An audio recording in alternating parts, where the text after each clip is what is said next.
Bonjour et bienvenue sur la chaîne GB Visu. Aujourd'hui, dans cette vidéo, je vais vous montrer comment peindre un pirate sur Photoshop CS6 avec une tablette Wacom Intuos 5. C'est un dessin assez vieux, un trait de crayon fatigué. On va faire en sorte de passer de ça à ça.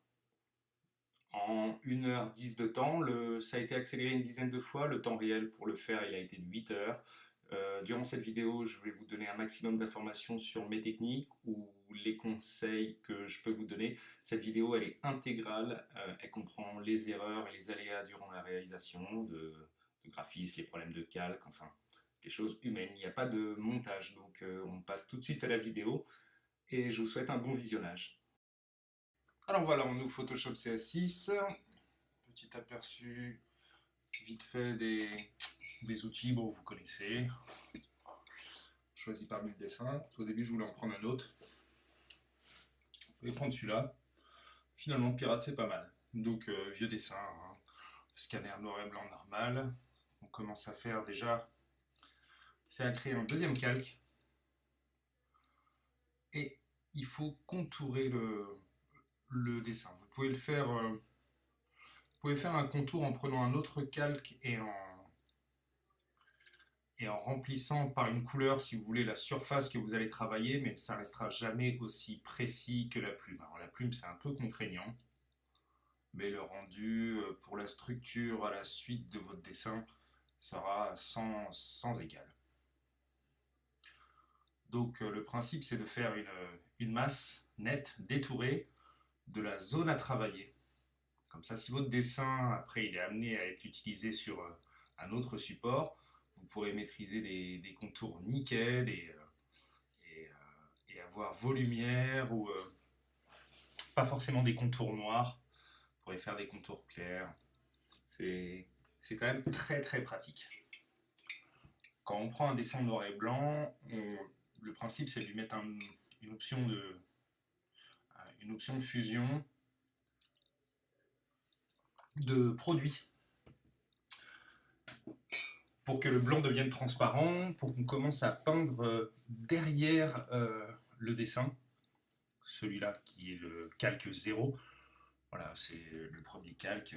L'intérêt, c'est de commencer à colorier derrière, puis progressivement revenir au-dessus, alors devant. On commence en dessous, on finit devant. Et dans l'absolu, éliminer au maximum le dessin d'origine. Donc un détourage quand même relativement simple, qui est aussi amené à être modifié par la suite. Une fois que ce détourage est terminé, on va créer un masque vectorisé qui gardera la forme du chemin de plume. Là, la plume est terminée. On peut modifier les points d'ancrage comme souhaité. On fait une sélection. Là, c'est donc l'option de fusion pour le calque 0. Et donc, avec le calque qui se trouve en dessous, on peut dessiner sans créer de soucis, sans perturber le dessin d'origine. Là, on a fait le calque vectorisé. Et on crée tout de suite un deuxième calque, un calque solide, voilà, qui permet de colorier dans la couleur choisie par le calque. Cette couleur est modifiable dans l'encas de gauche, là où vous voyez le violet. Vous pouvez double-cliquer dessus et changer la couleur. Et cette couleur, vous pouvez la modifier et revenir dessus sans perturber le reste du dessin, ce qui est quand même pratique. Donc là, on commence à faire un premier remplissage qui va nous donner les limites du costume. Et on crée un deuxième calque toujours solide de toute façon, pour délimiter les zones de peau. Ou de peau et d'épée. Du moins, ce qu'on a envie de séparer du costume en tissu, du reste qui va être en cuir ou autre chose. On enclave nos calques solides dans le calque vectorisé de base. Ce qui nous évite de dépasser tout ce qui va être sorti de ce calque vectorisé de base ne sera pas visible. Donc ensuite on continue avec les calques solides, couche après couche. Mettons que vous aviez le tissu derrière le plus généreux, le plus important dans le dessin. C'est celui qui va être rempli en premier. Plus les zones sont petites, plus on passe par des calques supérieurs. En fonction des couleurs, vous pouvez bien sûr remplir les zones intéressées. Donc là, on passe au bandana.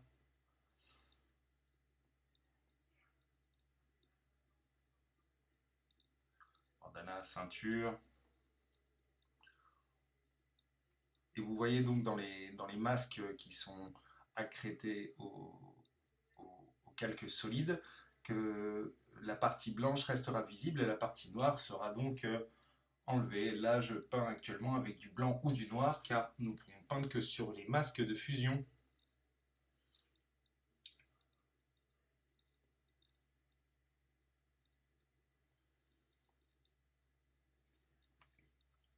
Donc commence le jaune pour les dorures. Sur ces couleurs de base, on va rajouter ensuite d'autres calques pour donner les nuances plus foncées ou plus claires, pour donner du volume, contraster, travailler les ombrages. Et petit à petit, on voit qu'on se passe du crayon. Le crayon original n'est qu'un guide pour savoir où placer ces couleurs en masse. Voilà. Une fois qu'on a placé nos couleurs de base, on va pouvoir travailler dessus avec un masque accrété à ces formes et donc pouvoir travailler les nuances claires et sombres spécialement dans les couleurs de base choisies. Si je veux travailler les nuances des dorures, je ferai des masques d'accrétage sur mon masque solide jaune.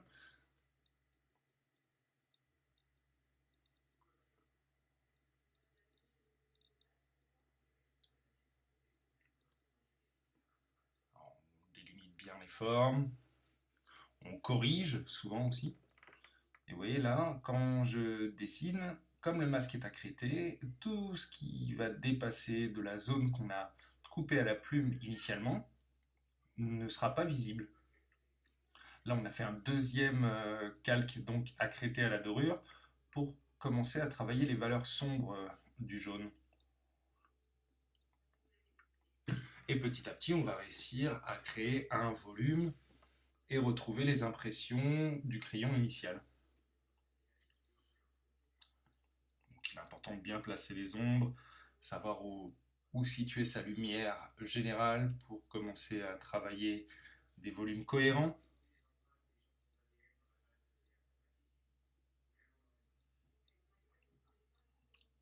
Donc là, ça fait la première quarantaine de minutes.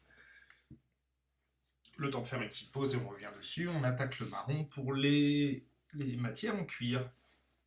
En gants, bottes. Là, on fait encore un calque de couleur solide avec un blanc et cette fois-ci on attaque encore au-dessus du calque pour avoir des formes vraiment nettes, définies, pas parasitées par les traits de crayon originaux. Alors ça c'est les bases qu'on va délimiter. On va quand même utiliser le calque initial en masse noire pour gérer le fond et aussi le calque zéro du crayon original. On va garder peut-être 10% des traits du crayon au final, quoi. Bon, l'important c'est de bien définir toutes les zones colorées. Peu importe comment elles sont travaillées, au moins ça structure le dessin. On sait que d'un côté on va travailler le blanc spécial pour les dents, le blanc spécial pour le tissu. De l'autre côté on va travailler les marrons réservés au cuir. Là ça a été fait un petit peu à la va-vite, hein. Les calques ne sont pas nommés, les groupes sont légers. Moi je vous conseille vraiment d'attaquer une structure vraiment ordonnée, de nommer vos calques, base, clair, foncé, parce que après ça devient difficile de s'y retrouver quand même.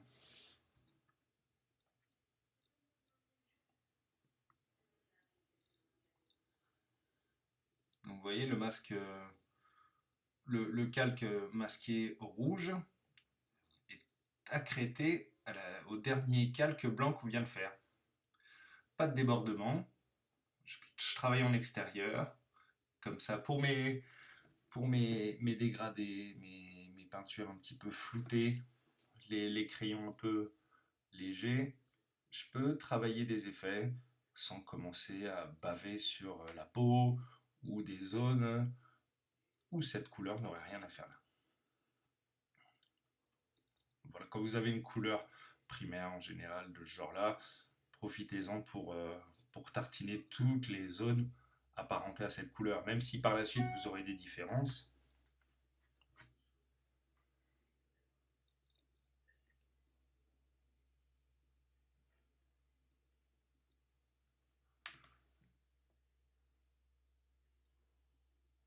Travailler un petit peu de volume.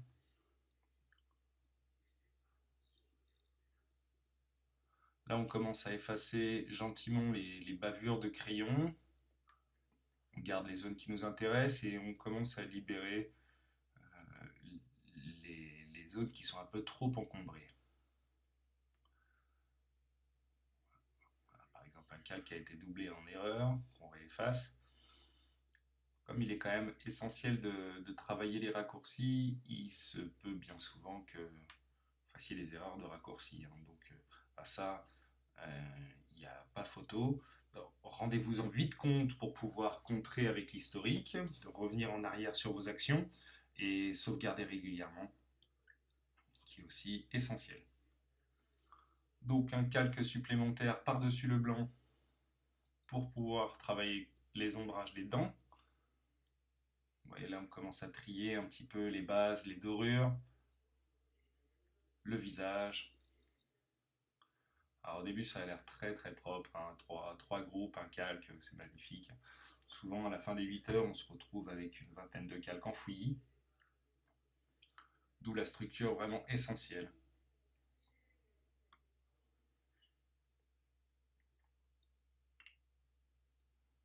On commence à attaquer les faces sombres de la peau, toujours basé avec la direction de la lumière.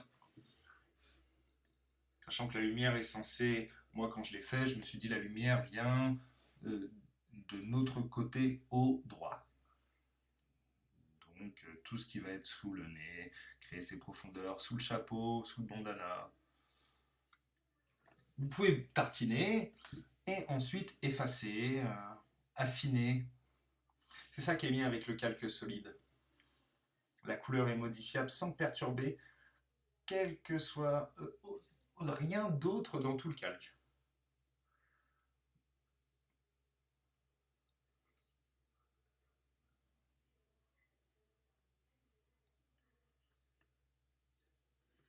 Alors là, on utilise le doigt qui crée de la fluidité pour mixer mieux l'échange entre les couleurs, pour que ça soit moins tranché. Des fois, avec les pinceaux, quand on tartine un petit peu, ça fait trop tranché comme ça. Et donc, on pose les bases et par la suite, on affine avec un peu de fluidité. Donc ça, c'est les zones, évidemment, qui sont euh, plus colorées parce qu'elles ressortent plus, elles sont plus exposées à la lumière.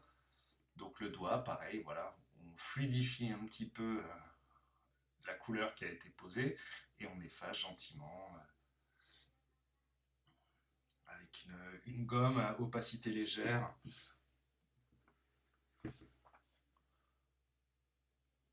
Voilà, alors le contre-jour.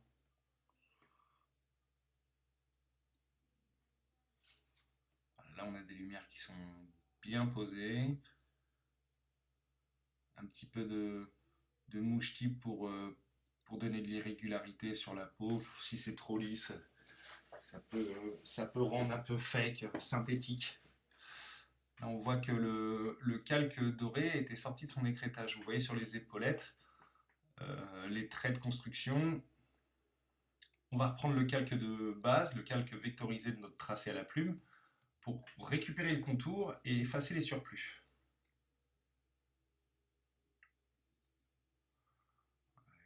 temps d'assombrir cette barbe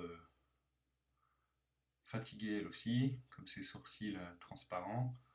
Donc là, c'est essentiellement au feeling. Vous pouvez jouer d'énormes nuances. Moi, personnellement, je suis parti sur un brun assez foncé jusqu'au noir. Je voulais une sorte de capitaine crochet, sans crochet, un peu foufou. Donc, Hirsute, hein, c'est le bon vieux pirate des Caraïbes. Ça ne se rase pas plus que ça, si ce n'est au gros couteau. Voilà, et puis ça donne de la vibration à ce visage. Donc là, c'est tapé à peu près 4000 fois, hein. Il faut bien ça. Vous avez des formes de pinceaux qui vous donneront des effets aussi pour gagner du temps, hein. Moi, j'aime bien le faire au feeling, à mes petits points. C'est laborieux, mais j'aime bien contrôler point par point les épis de barbe ou les poils. Après, bien évidemment, s'il fallait faire un dessin beaucoup plus réaliste, on utiliserait des formes de pinceaux différentes que que le simple point opaque. Voilà, vous avez aussi la pression de la mine qui est très importante. Je veux dire, vous allez forcément appuyer plus fort pour des points plus gros au niveau des angles incurvés qui sont plus visibles, alors que de face où les sources, voilà, vous tapez très légèrement parce que c'est des débuts d'implantation pileuse.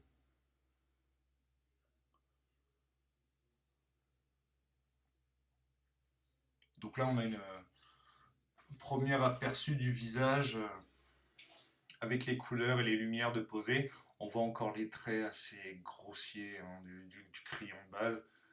C'est souvent le problème dans les colorations de crayon.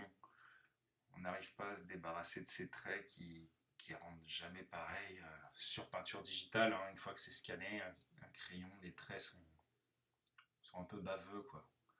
Donc on refait cette pilosité, les traits, on va les finir par les fluidifier. Voilà. D'abord vous tracez, ensuite vous amaigrissez, on peut dire.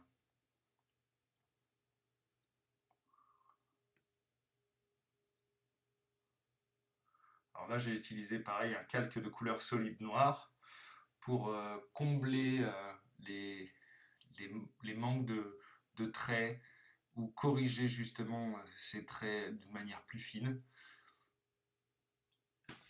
Moi, je vous conseille vraiment encore une fois le calque solide pour pouvoir revenir dessus. Tous les traits noirs que vous posez, des fois le noir ça peut vite être votre ennemi. Et là, il suffit juste de le regommer et ça ne perturbera rien du tout au dessin.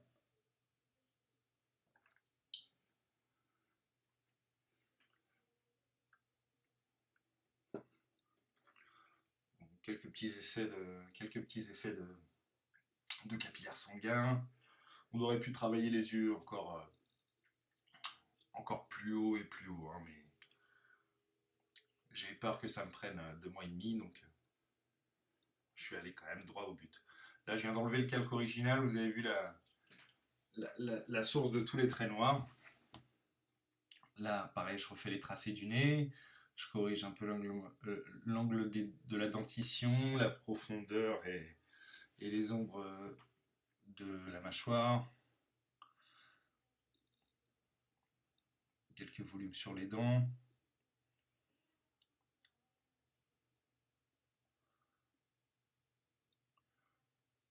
Voilà, on refait les traits propres. Toujours sur mon calque solide de couleur noire, qui est en définitive quasiment le calque le plus haut, si ce n'est le calque de couleur blanche qui va quand même mettre les dernières valeurs, les dernières valeurs très claires, qui est le calque juste au-dessus. Voilà, donc on efface un petit peu, petit à petit, le dessin. On retrouve nos colorations, la coloration succincte que j'ai déjà fait. Toujours petit à petit, on attaque petit à petit, voilà. Là, on fait le cou, la chemise, le, le montant le montant de la veste. Tout ça, c'est le dessin qui est en train de partir. Voilà, on a eu le guide pour commencer notre coloration et plus ça avance et plus on va pouvoir se passer du guide. Donc on efface toutes ces fioritures vraiment très, très pas belles.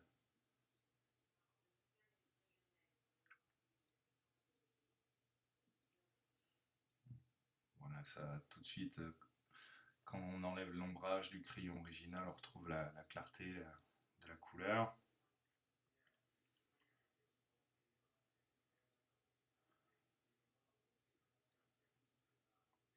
Et quand vous enlevez quand vous enlevez le crayon original, vous retrouvez des fois des pépins dans la coloration que vous avez effectuée. Bah, vous effectuez des petites corrections et des fois il faut aussi improviser, savoir qu'est-ce qu'on va faire. Cette chemise d'ailleurs, on va poser quelques petits cas de conscience. Je ne savais pas s'il fallait faire une chemise à jabot comme les manches ou s'il fallait faire autre chose. Donc là on prend une texture. On va prendre cette texture, merci Saint-Maclou. Voilà, cette texture-là, on fait des effets de teinte, des effets de niveau pour l'éclaircir, la garder en mode produit et on la colle directement sur la surface du costume. Ça, je le conseillerais plus en temps normal à la fin, parce que vous allez voir que durant la vidéo, j'ai été amené à le modifier plusieurs fois avec pas mal de modifications de tracés originaux, et à chaque fois, j'ai dû reproduire la texture pour combler là où je l'avais effacée ou là où elle était en trop. Donc le mieux pour la texture, ça reste quand même de l'appliquer à la fin. Voilà, alors là, on commence les valeurs claires du costume. Les contre-jours aident vraiment bien au volume. Voilà, toujours basé avec notre lumière. Ce chapeau, je me suis rendu compte qu'il n'avait rien à faire là, parce qu'il n'était pas du tout en axe avec le crâne, et que s'il fallait qu'il soit en axe avec le crâne, on l'aurait enlevé. Donc, vous voyez, par exemple, là, le velours, il faut l'enlever. Alors que si ça avait été placé à la fin, il n'y aurait pas eu ce problème. Des fois, vous mettez un petit peu de temps à retrouver d'où vient tel ou tel petit bins sur votre image. Mais pour ce genre de coloration, j'ai pas trouvé meilleure technique que les calques solides. L'avantage aussi, c'est que si la couleur vous déplaît une fois que vous avez fini le dessin, moi je peux très bien par exemple là rendre le costume de la couleur que je veux. Vous pouvez changer les couleurs quand bon vous semble et revenir en arrière. Si vous peignez directement sur un dessin pour retrouver votre couleur initiale, vous êtes obligé de rajouter une couche, couche sur couche, à force vous risquez peut-être de vous y perdre. Donc là on a une tête plutôt pas mal. Donc là il faut affiner tous ces traits noirs, voilà on continue à effacer le dessin d'origine.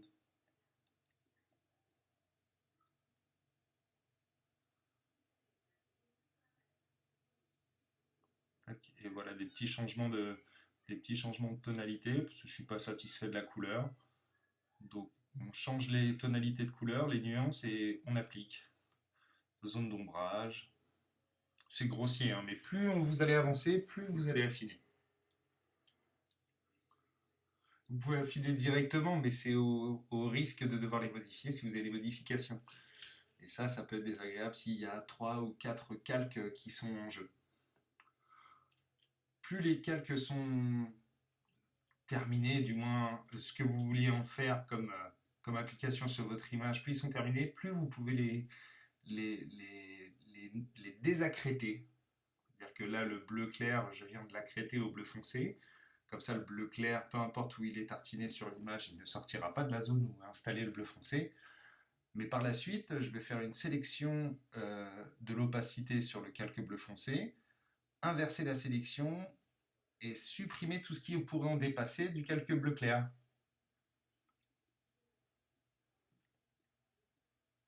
Comme ça, vous pouvez désaccréter le calque et vous n'aurez pas de débordement. Vous aurez supprimé les zones supplémentaires. Donc toujours en souci sur cette chemise. Hein, quand même un capitaine mérite une chemise qui a la classe. Donc moi je voulais bien un petit col de chemise simple. Je trouvais qu'il y avait déjà assez de fioritures sur tout le reste du costume, notamment les gants. Mais j'aime bien les tulles, les fraises comme ça, je trouvais que ça faisait très joli. Il y a une tête d'escroc poivreau, mais il a des goûts raffinés, quoi. Donc la base tissu, la base de peau, la base de cuir. Toutes ces bases sont en dessous le dessin original.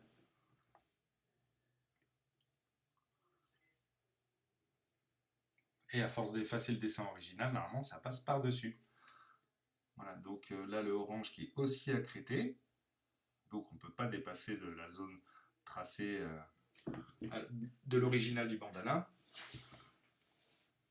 Et là on commence à effacer le calque original, les crasses, chose pas très belle. On laisse ce qu'on veut. Hein. Soit vous voulez les copier dans le calque de couleur solide noire, soit vous pouvez le garder. Moi je le garde toujours, même s'il reste 5-10% du dessin original. J'aime bien le laisser quand même. Il faut garder ce jus, si vous voulez, ce coup de crayon, cette impression crayon. Moi, du moins, j'aime bien faire ça. Après, libre à vous de tout enlever et d'avoir des couleurs nettes et un dessin sans bavure, sans jus, mais ultra propre. Mais dans ce cas-là, je vous conseillerais plus d'aller sur Illustrator. Quand il s'agit de peinture comme ça, on aime bien qu'il y ait une certaine vibration dans les couleurs, les traits, les formes. Donc, petit à petit, bye bye le dessin original. Pour recaler, voilà, le violet foncé.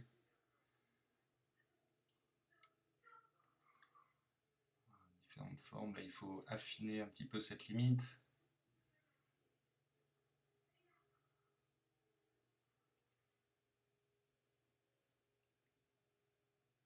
Donc là c'est sélectionné, et comme mon calque noir est bien au-dessus et ne peut pas être accrété, parce que l'accrétage se fait toujours avec le calque du dessous en appuyant sur Alt et en mettant sa souris entre les deux calques souhaités, vous appuyez sur Alt et là vous allez avoir cette petite flèche. Je pense que vous pouvez trouver des tutos sur les bases de Photoshop qui vont vous montrer ce genre d'explication. Là, avec le calque noir, donc on a sélectionné la surface du bleu foncé qui correspond au bandana, et on commence à y créer nos profondeurs. Voilà, petit à petit, nos profondeurs de plis, de chapeau, et voilà. Donc ça, c'est le dessin original là, qui transparaît, donc un peu épuré. On rajoute une couche de noir qu'on a déjà travaillé. Voilà, ça commence à ressembler à ce que je veux à ce moment-là. Donc des petits essais, à savoir si l'œil est bien placé, si on ne devrait pas le rendre plus gros. Je me suis dit ça ferait trop cartoon.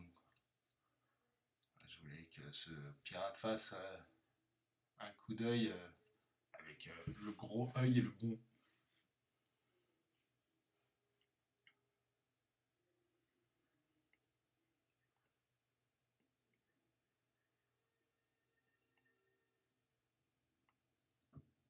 Là, je cherche où est le petit défaut sur l'oreille qui est persistant.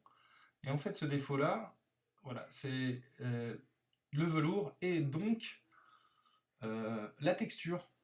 Vous voyez, cette fameuse texture qui s'est mise sur tout le violet, sur tout le costume, avant même de modifier le costume. Donc du coup, quand on enlève le costume, il reste de la texture velours, et ça peut être chiant. Donc, toujours un petit peu de fluidité sur les traits du crayon original. Ça évite un peu les formes rêches, comme vous voyez sur les manches. Là, quand c'est un peu rêche crayon, comme ça, c'est pas très très top. Donc on y met un coup de fluidité, et ça adoucit, ça floute, et ça rend très moins agressif. Alors là, deuxième ombrage sur les dorures. Là, on va rajouter le rouge. Cette ombre d'or qui est pas mal sur les angles, sur les coins des boutons de veste. Voilà, par exemple, un gros problème sur les boutons de veste, ils n'étaient pas bien dessinés, pas bien symétriques. Donc je me retrouve à les refaire. Et la texture se retrouve coincée derrière, déjà effacée. Donc il faut réeffacer la texture et la reproduire. C'est un peu refaire les boutons entièrement. Là, c'est un problème de structure en l'occurrence.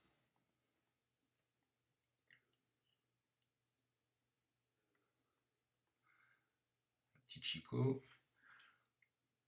On commence en général par les valeurs négatives, les valeurs sombres, pour arriver sur les reflets très très clairs en dernier lieu. Le clair, c'est ce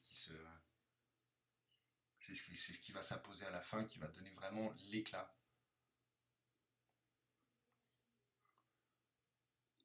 On va commencer à mettre les éclats. Et tout de suite, ça va contraster avec la valeur sombre et on va avoir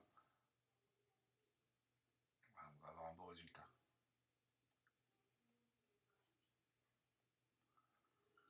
Alors quand les boutons, en l'occurrence, et l'épée sont sur le même cas, quand je tartine l'épée, je me retrouve à tartiner les boutons. Donc soyez vigilants à travailler par structure l'un après l'autre pour ne pas tartiner votre travail déjà fait, qui vous inviterait à tout effacer, à tout recommencer. Là, je cherche le bon reflet pour ma dent. Voilà, c'est pas mal ça.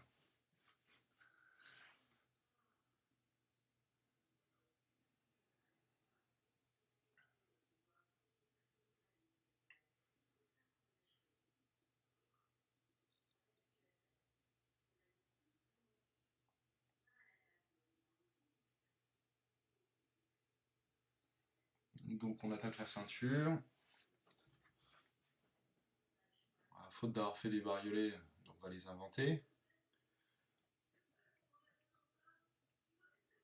Et là on efface sur le calque original par la même opération hein, le surplus de traits. On voit derrière le trait que la coloration, le remplissage n'est pas forcément tip top. Donc on revient sur les calques pour affiner.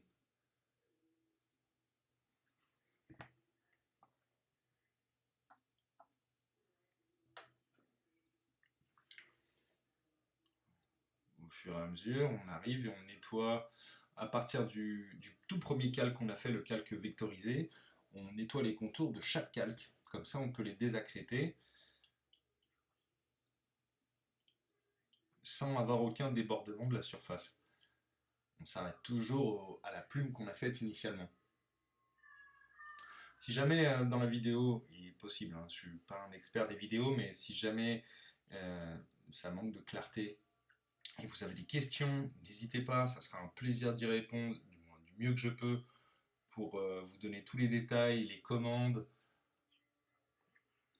ou plus d'explications, ou plus de détails sur ma manière de faire.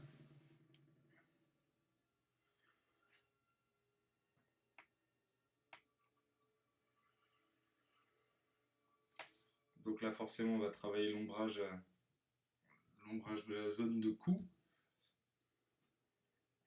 On n'est pas encore sorti de l'auberge parce que tant qu'on n'a pas la chemise, c'est pas super évident de pouvoir faire le torse. Comme chaque élément est lié, en général, il faut bien avoir défini et délimité ces zones de couleur pour pouvoir commencer à attaquer sainement quelque chose. Si vous êtes amené à attaquer quelque chose sérieusement et que les contours voisins sont amenés à être modifiés, ça va changer complètement vos dégradés, vos flous, vos traits d'opacité légère. Vous pourrez plus trop les recoller, il faudra les refaire à partir de zéro, donc c'est du temps perdu. Là on attaque les surfaces claires de cuir, les cuirs qui sont encore, les gants qui sont encore bien parasités par le trait original, par le crayon, donc Le but c'est d'y donner une petite texture différente. Voilà les zones de lumière.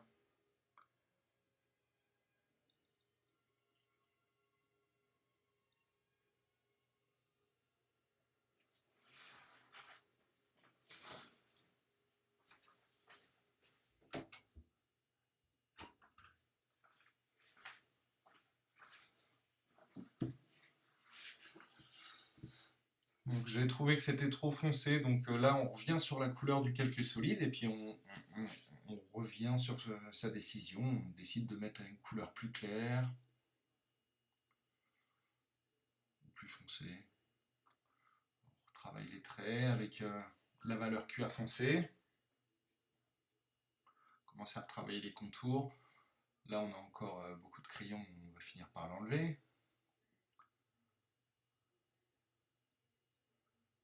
Alors là, on enlève le velours, parce que bien évidemment, il y avait la texture velours sur ces gants de cuir, donc ça rend un petit peu plus sombre.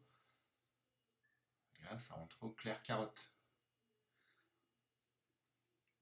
Donc là, on commence à enlever les traits pour y voir mieux, parce que c'est vrai que c'est gênant. Et en plus, l'association des traits et des couleurs donne des résultats, mais si vous enlevez les traits, ça vous donne un autre résultat. Donc autant enlever le crayon originel et retravailler directement la couleur pour récupérer les formes que vous souhaitiez installer.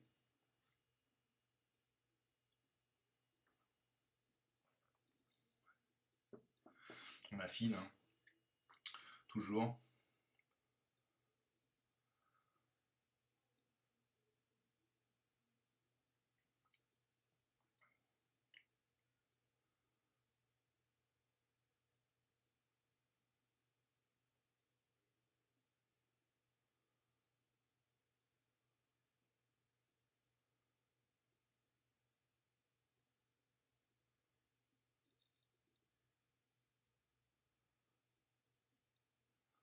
Alors souvent il arrive un problème, c'est que quand on est dans le feu de l'action et qu'on souhaite colorer un masque qui est accrété à un autre,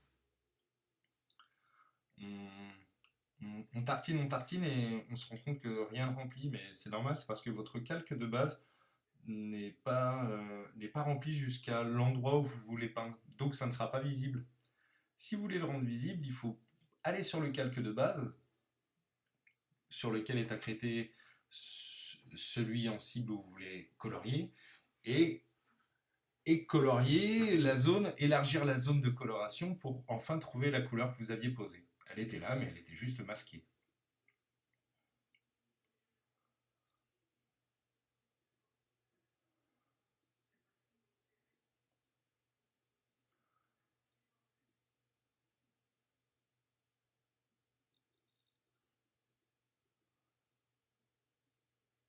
Travailler les ombrages, les petites erreurs d'ombrage là.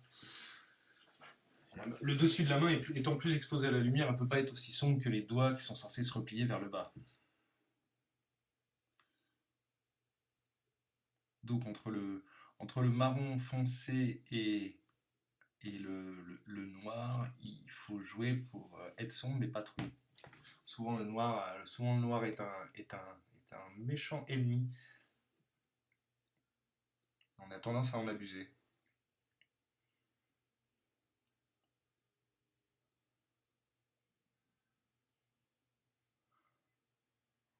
Là, on part sur le noir, on va travailler les contours, mais avant on efface tout ce crayon en trop qui nous perturbe un peu le champ.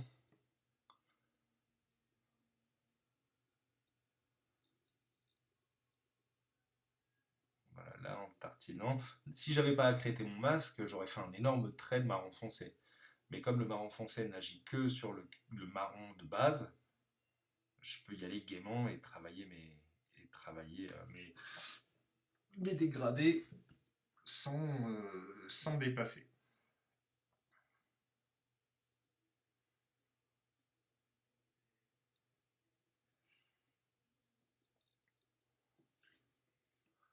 Alors, on essaie des choses qui sont pas forcément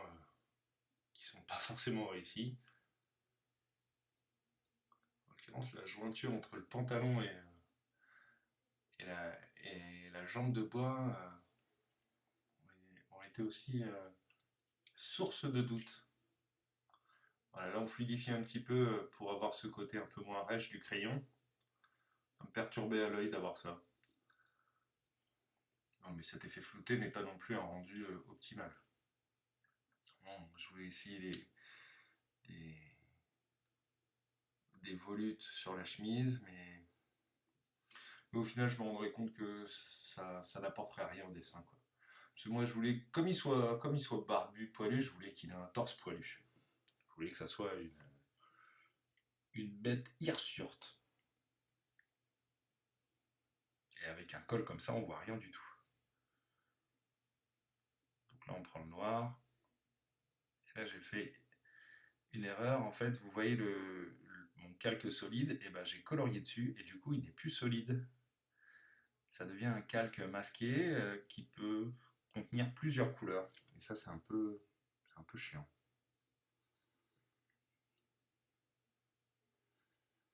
Un peu de détails sur la botte. Parce que sinon, ça fait quand même une botte plate. C'est pas... Bah, ça n'a rien à voir avec le dessin, quoi. Si la botte, le personnage a des volumes de partout, mais que votre botte est plate, ça vous pourrit tout le dessin, quoi. Quand vous gardez une ligne graphique pour un élément du dessin, je vous conseille en général de la garder pour l'ensemble du dessin, sinon ça va faire tâche. Donc là, le cuir foncé en dessous le calque des bandes de tissu, pour créer un petit effet de profondeur, de sombre. Le pourtour des gants en dorure, qui va un peu contraster la séparation. Ça délimite bien, on voit bien où s'arrête le gant. Des choix de couleurs un peu foncé clair, vous voyez, c'est important de trancher.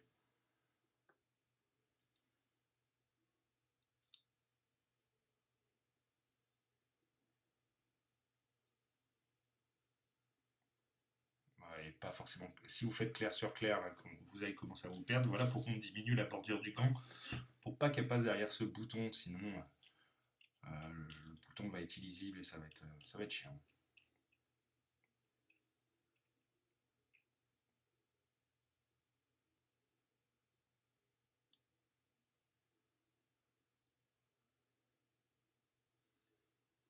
Donc on fluidifie un petit peu les couleurs sombres à poser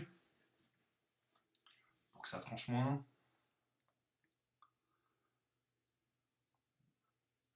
Et les délimitations d'éléments, ça c'est sur le calque original avec le coup de crayon.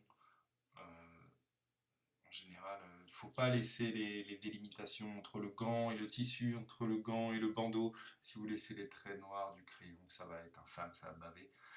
Ces traits d'éléments de jointure, il faut les refaire. Propres.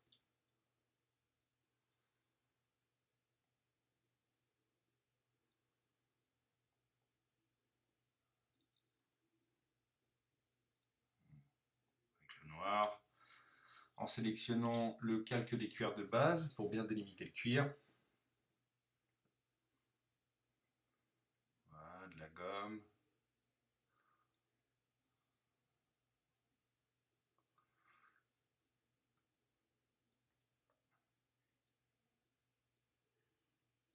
Souvent, effacer les calques où on ne souhaite pas faire des modifications pour laisser que le calque choisi. Faire une isolation de calque, c'est quand même assez pratique pour trier couleur par couleur. Le marron de base est une couleur, le marron clair est une couleur, le marron foncé est une couleur, et chacune des couleurs doit être posée avec structure. Donc pour bien voir ce que vous faites d'un calque, n'hésitez pas à masquer la visibilité de certains pour ne laisser que le résultat choisi. Et ensuite, rajouter la visibilité, les rendre visibles pour voir comment réagit le mélange.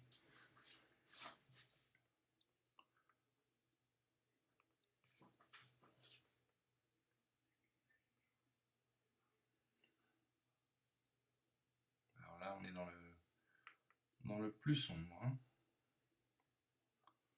Pas forcément au top top.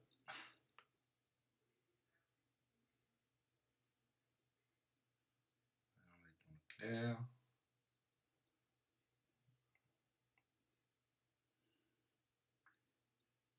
Travailler un petit peu de détail légèrement, histoire de dire que c'est pas juste des plaquettes de ferraille qu'il a sur les épaules. Vous pourriez également incruster des motifs ou faire des copier-coller de choses déjà travaillées.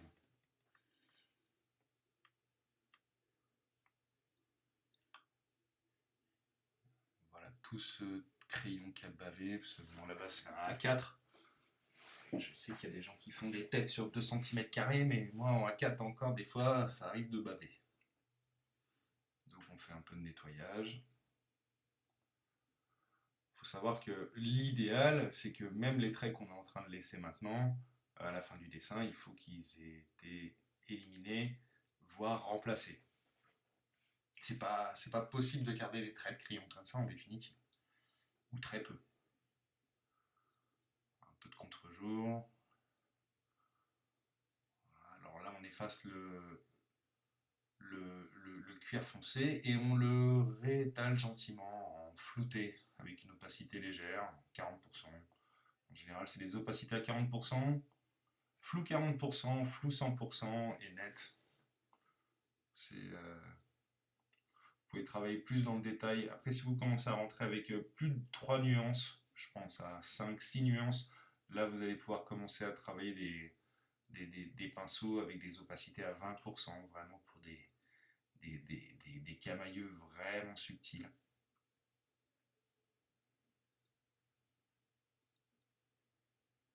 Il faut savoir que par l'association de 3 couleurs, vous vous retrouvez avec un panel déjà assez large. Là, on réaffine, des traits fins, bien. Pas des traits baveux,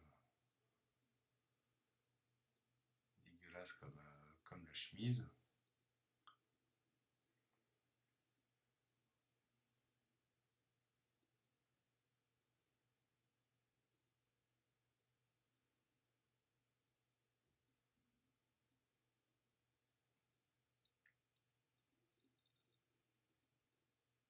Ces effets de flouté.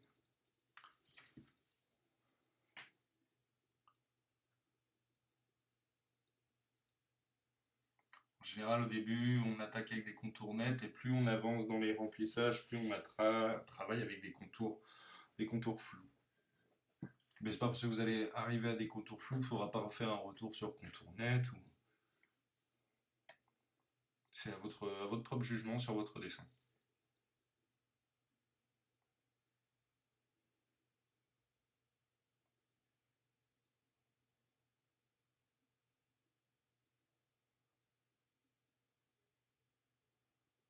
Alors là, comme j'aimais pas la forme les boules sont pas belles, donc on trace des ronds à l'intérieur de ces boules pour avoir une forme quand même, une forme réaliste. Plus la forme va être proche de la réalité, plus à l'arrière de l'œil, ça va sonner comme vrai. Si vous avez des boutons un peu ovales, irréguliers, non, l'œil n'y croira pas. Donc du coup, je suis obligé de corriger mes effets d'ombre. Là, par exemple, là, le velours qui a été effacé, il va falloir le refaire. Donc j'ai quand même pas perdu, allez, je pense que j'ai bien perdu une heure et demie sur ce genre de petits soucis. Mais bon, qui n'en a pas. Là, je vais travailler le détail du bouton. Je voulais pas le faire au pinceau parce que c'était trop petit, trop flouté, ça faisait baveux. Donc à la plume, c'est très bien. On fait un nouveau calque, on a fait son tracé de plume, on le remplit et on le copie, on l'applique. Vous pouvez de temps en temps faire des rotations, histoire de varier un petit peu, pas faire que du copier-coller, parce que ça non plus, l'œil va s'en rendre compte. Donc voilà, on les applique, on les tourne, on les rend irréguliers. Et évitez souvent de faire des copiers, de copier, de copier, de copier, parce qu'il y a une perdition. Alors reprenez votre forme de base et réutilisez-la. Parce que la forme, si on la copie 40 fois, le 40e ne sera pas, le n plus 39 ne sera pas le n.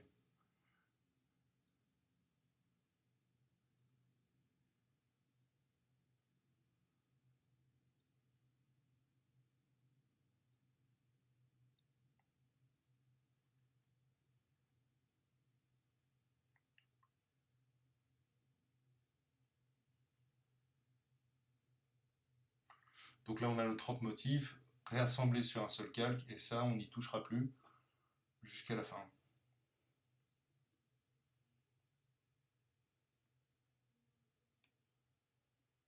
Voilà, on a réaccentué le violet clair.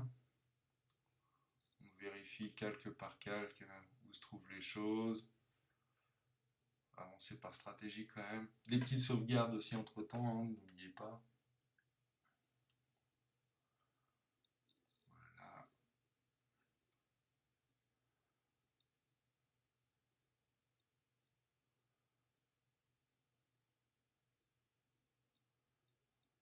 Alors, la lèvre.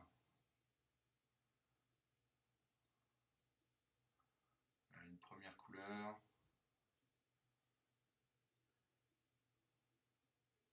Voilà. Une fois qu'elle est sélectionnée, on en refait une un peu plus sombre. On l'encrète. Et voilà, comme ça. Vous voyez déjà le dessin original qui a perdu beaucoup. Là, on attaque les blancs. Alors, pareil, hein, vous voyez, 38% d'opacité, 100% pour l'œil. Là, on va vraiment avoir un contraste punchy. On travaille quelques traces sur les dents. Ouais, alors on vient, parce que bon, à un moment donné, si on est trop fixé sur un élément, ça peut vite rendre aveugle. Donc vous allez et venez sur différents éléments en fonction de ce que vous voyez. Je vous conseille plus de vous balader au fur et à mesure. C'est pas très structuré, mais au moins ça vous permet quand même de prendre plaisir dans votre coloration. Parce que sinon ça peut vite, pour ceux qui en font régulièrement, sauront de quoi je parle, ça peut vite prendre la tête, quoi. Si je travaille mon oreille au maximum de sa valeur choisie, sans avoir travaillé le reste, je fais monter le niveau de l'oreille et après je fais monter le niveau du costume et après je fais le niveau. Non, moi j'aime bien faire monter progressivement tous les éléments. Sachant qu'on pourrait ne jamais s'arrêter, hein, on pourrait continuer à le peindre jusqu'à avoir un rendu réel à souhait en hyper-réalisme. Donc il y a bien un moment donné où on dit stop, c'est ce niveau-là que je veux, et pour l'avoir, moi je conseille plus de monter tous les éléments en même temps, progressivement bien sûr. Donc on a corrigé les noirs sur la veste, remis le velours là où il avait été enlevé, on va s'occuper du manche. Ah oui, quand on enlève les traits noirs, il y a 2 secondes, le manche était nickel. On enlève les traits noirs, mais on voit que niveau remplissage couleur, il y a eu des débords. C'est pour ça que c'est quand même c'est bien de supprimer les traits d'origine pour n'avoir que le résultat de Photoshop. Alors, le noir sur la veste, les ombrages de veste, on refait bien le contour. Et là, on va s'occuper du manche. Donc, des tours propres. Voilà, on avait déjà notre guide de couleurs, donc on sait où travailler. En fonction des ordres de calque, il faut que tous les calques supérieurs qui ne sont pas désirés soient supprimés sur cette surface. Voilà, il y a un petit pépin, donc on va le faire nous-mêmes. Voilà.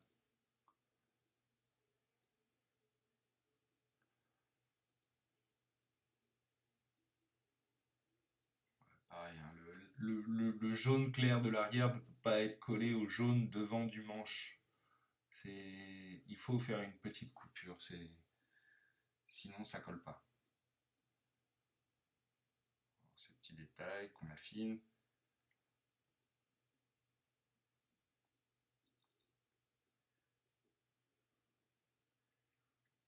Ça commence à rendre presque final.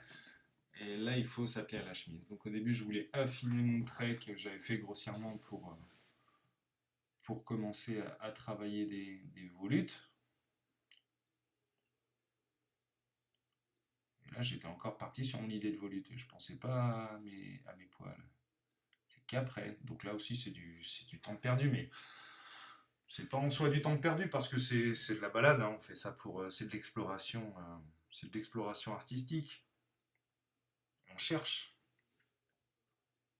Il y a toujours une petite part d'improvisation. Même si vous faites un dessin parfait, à un moment donné, vous allez vouloir faire des modifications sur le fait accompli pour tel ou tel élément.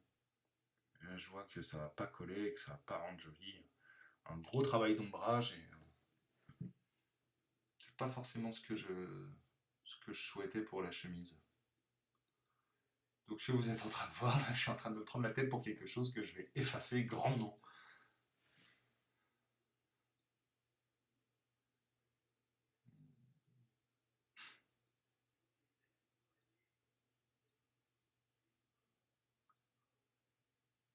En plus, c'était un calque qui avait été, c'était un calque solide qui avait été pixelisé et à partir de là, on ne peut plus rien en faire.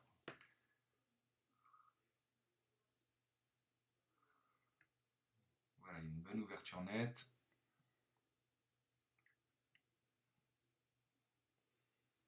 Voilà, là, on a un bon départ.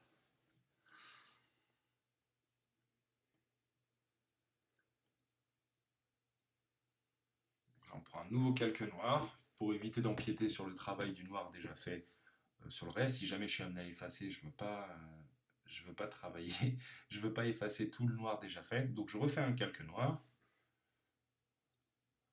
J'ai ce petit reflet. On travaille des poils. Bon là les poils, moi c'est chaotique, hein, c'est hasardeux. De toute façon c'est des poils. On va dire. Pas de pas de structure pour ce genre de choses. Mais progressivement, vous voyez, vous commencez du lourd et puis vous faites du petit. Il faut du crescendo quoi pour avoir ce rendu là.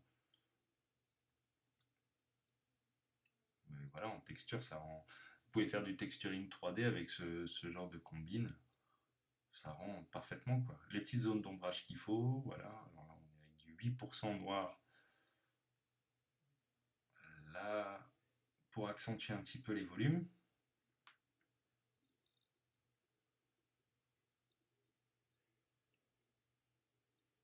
Et là, on attaque le foncé de la chemise.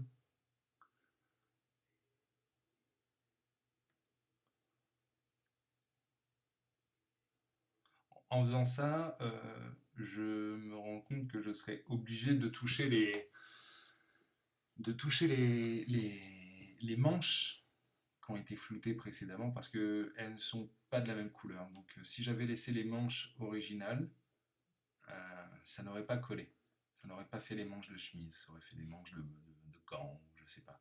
Mais maintenant que le personnage est monté à ce niveau-là, on peut plus laisser les chemises qui sortent du gant, les voilures comme ça. On est obligé de les modifier. Donc on rajoute le dernier effet, la dernière valeur claire sur les dorures, ce petit reflet. Pas grand chose, mais ça marche quoi. Croyez-moi, ça fait son effet ça.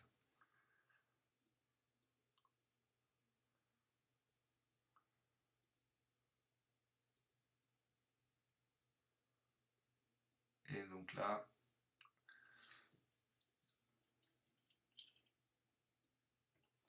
les tissus aux jambes et aux mains, c'est à peu près la dernière ligne droite.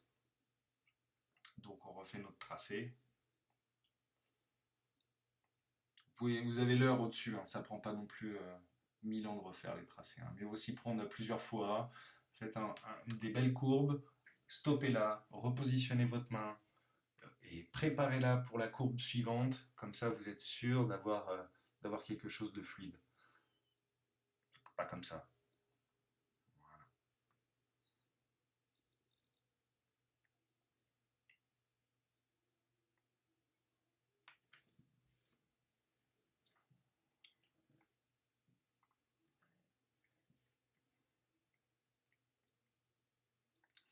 Donc là, on efface le tracé original. Et donc, on a les mêmes traits, mais sans parasite, mais sans volume non plus. D'abord, on fait le tracé, et ensuite, on s'occupe des volumes. Puis, ça permet de corriger aussi, hein. Si vous laissez les tracés originaux, je ne sais pas comment vous dessinez, mais moi, dans tous mes dessins, il y a toujours des choses à retoucher, perfectibles. C'est le moment jamais de le faire, quoi. Vous voyez, ce genre de détail qui n'a pas été rempli.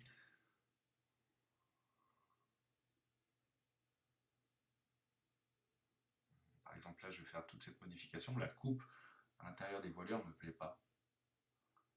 Donc, il faut retravailler ça, quoi.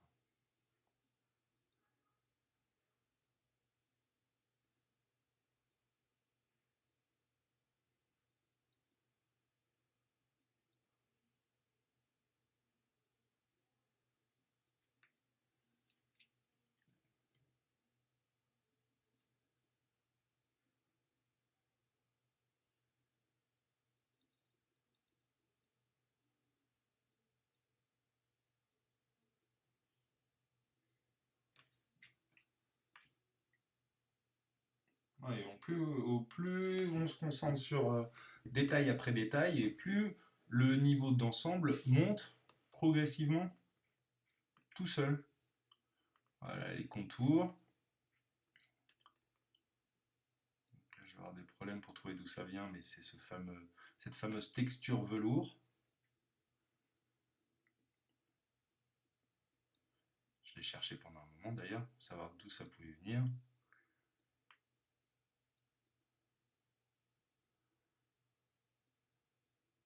Et voilà. C'est pour ça que je vous dis encore vraiment, arrêtez bien vos contours, vos zones de couleur. Soyez vraiment arrêtés dessus avant d'y appliquer des textures. Les textures à appliquer, ça change vraiment la vie. Ça donne un effet de grain différent qui est vraiment sympa. On va le voir prochainement sur les manches, mais on le voit déjà sur le pantalon, la veste et le chapeau. C'est quelque chose qui aurait pu être rendu à la peinture, mais quand même beaucoup plus laborieux, quoi. Donc là, on travaille nos ombres petit à petit. Voilà. Alors, couche après couche, on attaque par la couche la plus profonde, puis pour revenir petit à petit sur les couches premières, premier plan. Voilà.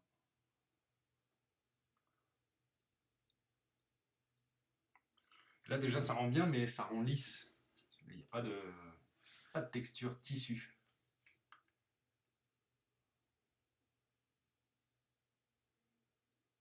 On fait les effets de lumière, d'ombre. Là on est raccord avec la couleur de la chemise centrale. En y rajoutant un peu de son quand même pour faire le rappel.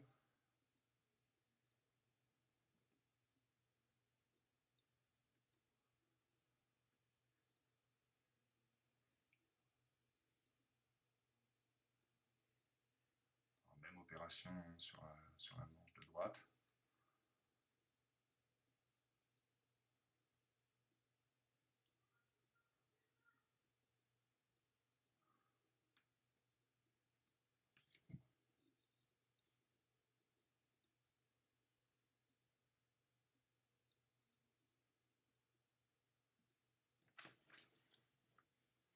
Voilà, pour les manches là, terminé. On va faire un petit peu de détails là-dessus. Alors, en fait, c'est la même couleur, hein, c'est juste différentes opacités sur le même calque de couleur solide. Je vais assombrir un petit peu avec du trait noir. Et en fait, ce trait noir est trop noir. Donc, je fais déjà un tracé noir. Et Une fois que j'aurai fait mes tracés, je vais prendre une gomme à 40% et je vais lui mettre un coup de gomme à 40%, voilà, histoire de trouver le compromis entre le sombre et le pas trop sombre.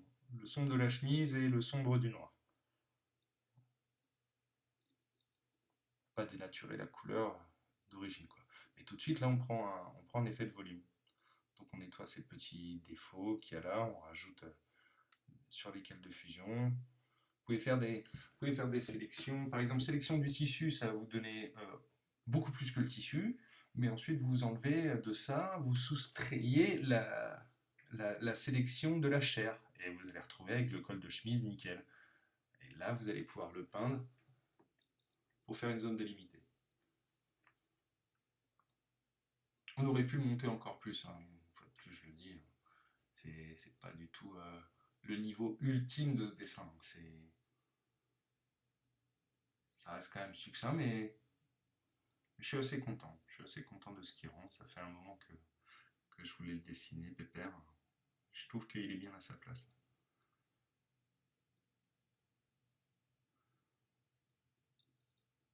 Voilà, ça, c'est un petit effet de texture qui n'a pas forcément été très très réussi.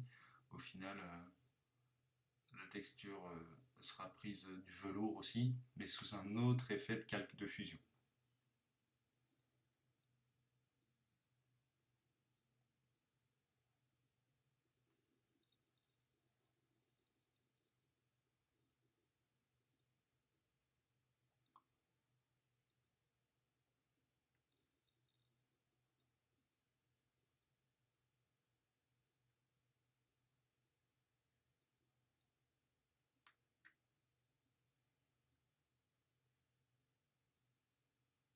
Ah, j'ai essayé différentes manières d'adapter l'éclair pour donner un effet de bombé, parce que bon, il y a un effet de volume, mais pas vraiment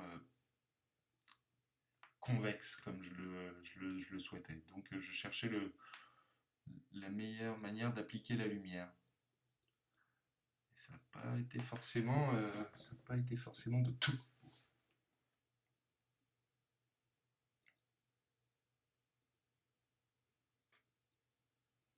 Au final, la lumière comme ça marchait plutôt bien.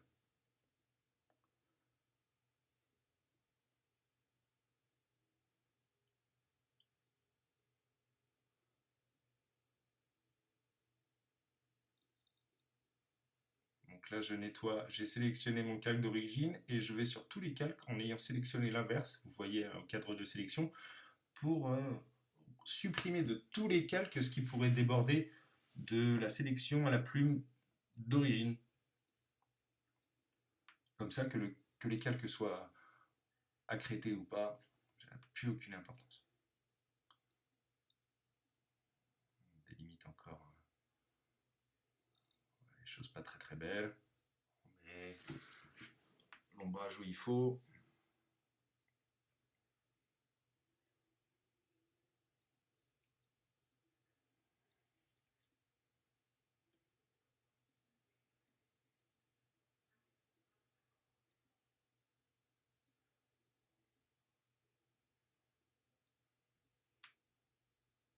Voilà, finalement cette jointure ira très bien. Là j'avais fait des fibres de bois à l'origine sur le dessin, elles ressortent pas très bien. Donc je vais sélectionner la partie de la jambe de bois, aller sur le calque d'origine et doubler les traits. Voilà. Et là je me retrouve avec des fibres de bois qui ressortent un peu mieux.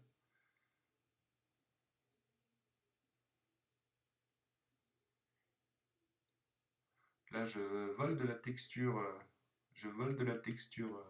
velours pour rajouter sur mes bandes de tissu.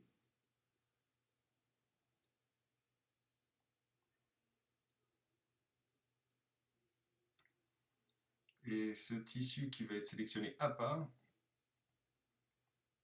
va être coupé par calque avec une autre fusion, le overlay. Et voilà, on se retrouve avec une texture plus sympa pour la chemise quand même. Il est quasiment identique au velours du costume, hein, mais au moins qu'il a la qualité de ne pas assombrir les couleurs claires de la chemise.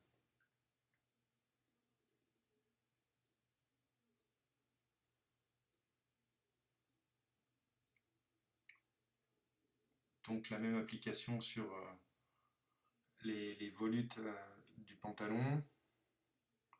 On applique notre nouveau tracé avant d'effacer le crayon original.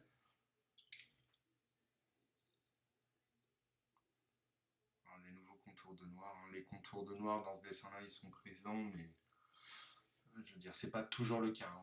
Il y a des dessins plus sombres où on va faire des contours très clairs et qui vont vraiment être patates, quoi.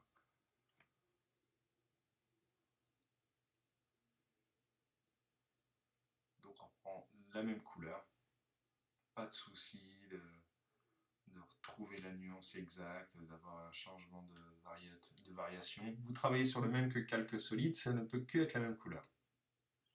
Le calque solide, c'est quand même un calque qui est choisi d'une couleur et c'est une couleur immuable. Elle est présente sur tout votre dessin, à l'exception que le masque qui est joint à côté de cette couleur laisse apparaître cette dernière seulement à l'endroit où vous voulez et de la manière dont vous voulez.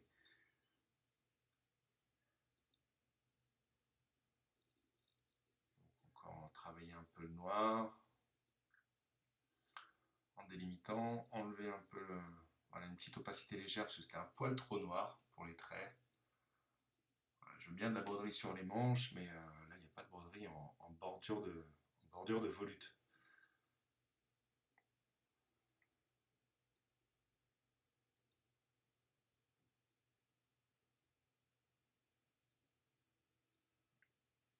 Refaire la jointure du pantalon. Et là, quand on fait la jointure, on voit qu'il y a beaucoup de couleurs qui n'ont pas accédé à ça. Donc on fait propre la jointure. On efface le crayon original. Et on va remettre un petit peu de sombre de pantalon et voilà. C'est soigné.